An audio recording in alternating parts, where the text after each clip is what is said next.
Hey everybody, and welcome back to 3COG. Today I'm going to demonstrate how to disassemble, reassemble, and function check your FN 509 pistol. For YouTube, I am an active duty firearm safety instructor. I am on private property with my own private property and fully in compliance with all of Google's AdSense policy and YouTube's monetization policy, as the safe demonstration of firearm assembly and disassembly is specifically allowed under the rules, so please don't demonetize me, bro. So this is the FN 509. The very first thing you're going to do prior to doing anything is verify that the weapon is indeed clear. I'm going to remove my magazine, no rounds in the magazine. I'm going to lock my slide to the rear by pressing up on my slide catch, slide release, and I'm going to conduct a physical inspection. First thing I do is look up into the chamber and verify there is no round in the chamber. Then I verify that there is no magazine, and then I double check my chamber again, and this weapon is indeed clear. From here, with my slide locked to the rear, I'm going to rotate my takedown lever down into the down position, just like that. I'm going to ease my slide forward, press the trigger, and slide my slide and barrel off of my frame.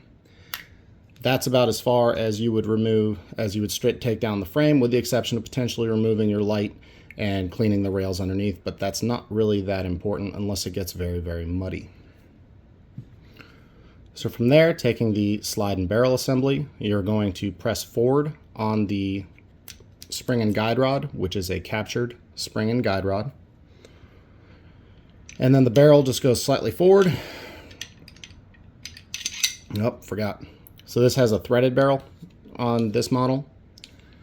So you have to remove the knurled cap at the end of the barrel. That just comes off. And then remove the barrel just like that. And that is a field stripped FN 509. Reassembly is just the opposite of disassembly. So I'm going to reinsert my barrel. I'm going to reinstall my knurled cap.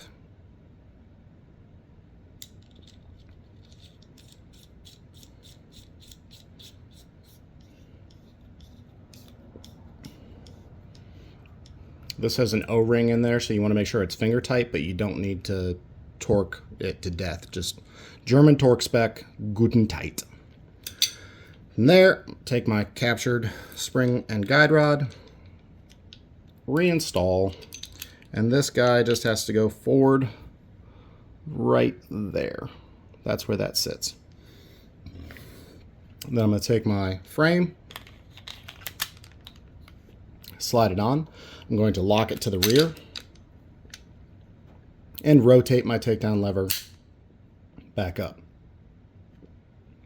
Then send your slide forward and it's reassembled. For a function test, the first thing you're going to do is again verify that the weapon is clear. So chamber's clear, no magazine inserted, and double check my chamber. It is indeed clear. The weapon is clear. So now for the function test aspect, I just checked that it locks to the rear if I manually manipulate the slide catch. Great. And then I press down on that and it verifies that the slide goes forward as designed. After that, I know I have a clear weapon. I'm going to dry fire it. I'm going to press the trigger. There's my brake. Hold the trigger to the rear. Rack the slide, let it go.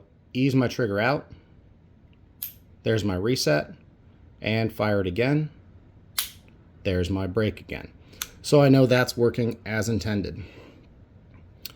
Then I'm going to take an empty magazine, insert the empty magazine into the weapon, rack it to the rear, let it go, and it should lock to the rear because the follower has activated the slide catch slide release, which means the last round slide hold open feature of the weapon is working as intended. And then I'm going to check the magazine release, press the mag release. Magazine should fall free, and that is a completed function check on the FN 509. Thank you all very much for watching, and I'll see you next time on 3COG.